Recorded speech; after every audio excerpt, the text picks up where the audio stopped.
रोहित भन त आजको डे 2 वर्कसपबाट हामीले के सिक्यौँ? आज डे 2 मा चाहिँ हामीले यो भेक्टरलाई चाहिँ आफ्नो पोजिसनमा राखिदिन्छौँ। यसलाई रिसाइजिङ गर्छौँ कर्नरबाट। त्यसपछि चाहिँ हामीले आज टेक्स्ट हाल्न सिक्यौँ। टेक्स्टको लागि डाइरेक्ट टी गरे नि हुन्छ। लेख्नुपर्ने हुन्छ हामीले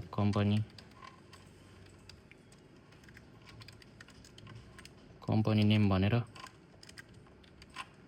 कम्पनीलाई चाहिँ ठ्याक्कै त्यसको साइडमा लगेर राखिदिन्छौँ र यसलाई साइजिङ पनि गर्छौँ। र हामीले चाहिँ यो कम्पनी नेम चाहिँ सेन्टर एलाइन छ, यसले चाहिँ हामीले लेफ्ट एलाइन गर्छौँ। र यो कम्पनी र नेमको बिचमा जुन ग्याप छ यसलाई हामीले ग्यापिङ कम गर्छौँ। त्यसको लागि हामी एडभान्स सेटिङमा गएर लाइनिङ स्पेसलाई 0.9 सम्म यतिसम्म राख्छु। र चाहिँ यो कम्पनीको जुन टेक्स्ट छ टेक्स्टलाई हामीले ओपन सेन्समा राख्छु। र नेमको कलर चाहिँ हामीले जुन इमेजको उसको हिसाबले राख्छु।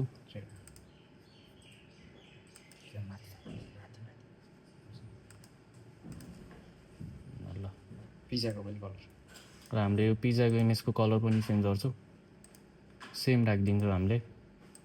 अब चाहिँ मलाई पिज्जाको इमेज चाहिएको भएर म इलिमेन्टमा गएर यहाँ सर्च इलिमेन्ट्समा पिज्जा सर्च गर्छु। त्यसमा चाहिँ हामीले ग्राफिक्सबाट लिनुपर्ने हुन्छ इमेज। र एउटा कुनै इमेज मैले मानव यो पिज्जा चुज गर्छु। र पिज्जा चाहिँ ठ्याक्कै साइज पनि मिलेको रहेछ, के भएन। अब चाहिँ त्यसको पछाडिको भागको लागि चाहिँ हामीलाई एउटा रेक्टेङ्गल चाहिन्छ। रेक्टेङ्गलको लागि डाइरेक्ट आर गरिदिँदा हुन्छ। आर गऱ्यो भने रेक्टेङ्गल आउँछ। रेक्टेङ्गललाई पनि त्यसको साइज अनुसार राख्छौँ। साइजिङको लागि हामीले कर्नरबाट नि गर्नु मिल्छ। रेक्टेङ्गलको कलर चेन्ज गर्छौँ। रेक्टेङ्गलको कलर पनि हामी यही नै राखिदिन्छौँ। त्यसपछि चाहिँ हामीले के सिक्यौँ भने जुन चाहिँ यो पिज्जा र रेक्टेङ्गल छ, रेक्टेङ्गलले चाहिँ पिज्जाले ढाकेको भएर यसको लेयर चेन्ज गरिदिन्छौँ हामीले। लेयरको लागि अब पोजिसनमा गए नि भयो अथवा राइट क्लिक गरे नि भयो। यसको लागि हामीले पिज्जा जुन माथि तलपट्टि छ तलपट्टिको पिज्जालाई माथि राखिदिन्छौँ। र चाहिँ रेक्टेङ्गलले पिज्जालाई कभर पहिला गरेको थियो भने अहिले गरेको छैन। पिज्जा राखिसकेपछि हामीले के सिक्यौँ भने अर्को सर्कल एड गर्छौँ स्याडोको लागि। सी क्लिक गर्ने एउटा सर्कल आउँछ। त्यो सर्कललाई पनि हामीले यसको लेयर चेन्ज गर्छौँ। यो लेयरलाई नि पिज्जाको तलपट्टि राखिदिन्छौँ। र यसलाई यसको साइज अलि ठुलो गरिदिन्छौँ।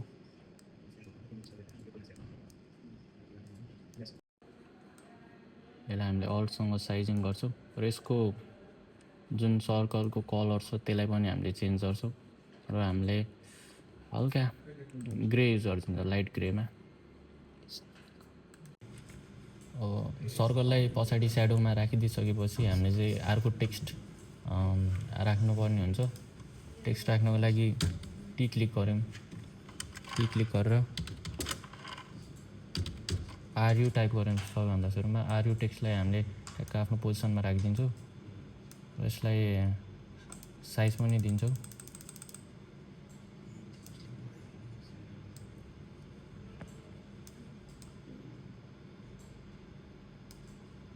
यसलाई हामीले फन्ट्स ओपन सेन्स नै राखिदिन्छौँ। अब अर्को टेक्स्ट हाल्नुपर्ने हुन्छ। त्यसको लागि हामीले यसलाई अल्टसँग तल ड्र्याग गर्छौँ र यसको कपी निस्किन्छ।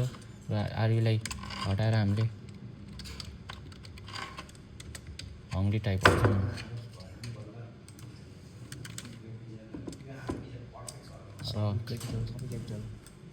यो हामीलाई क्यापिटल चाहिएको थियो तर हामीले यो स्मलमा लेखेको। अब यसलाई क्यापिटल गर्नको लागि यो अप्पर केस क्लिक गर्छौँ र यसलाई हामीले साइज पनि दिन्छौँ। सबैभन्दा सुरुमा त ओपन सेन्सलाई हामीले बोल्डमा राखिदिन्छौँ।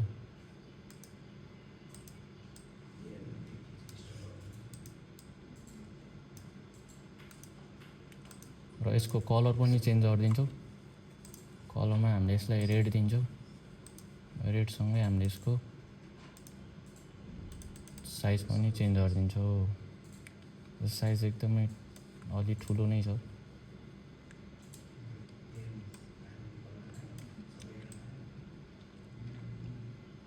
अब भने चाहिँ हामीले अर्को टेक्स्ट हाल्नुपर्ने हुन्छ। त्यसको लागि फेरि यसलाई अल्टसँग ड्र्याग गरेर यसको कपी निकाल्छौँ र हामीले यहाँ लेख्छौँ, कल टाइप गर्छौँ। कलको साइज चाहिँ अलि सानै छ, 36।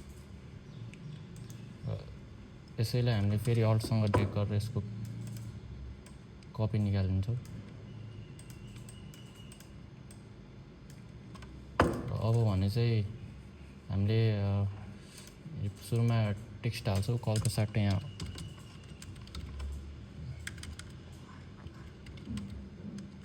अर्डर राख्छौँ र यो कलको साट्टोमा चाहिँ इन्जोय भनेर राख्छौँ।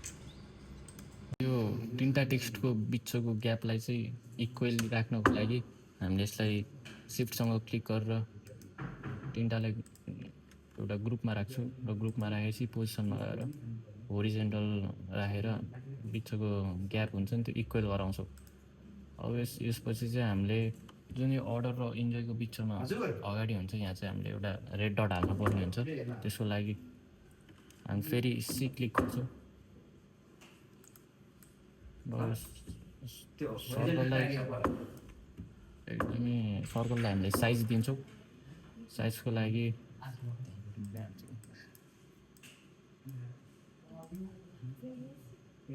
साइजको लागि पोजिसनमा गएर हामीले यो विड हुन्छ 24 राख्दा हुन्छ र हाइट पनि 24 राख्छौँ।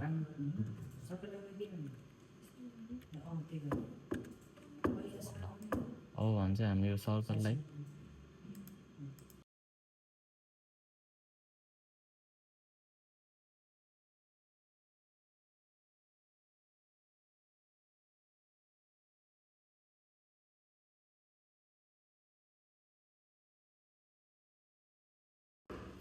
र आज चाहिँ हामीले यति मात्र सिक्यौँ, बाँकी चाहिँ भोलि।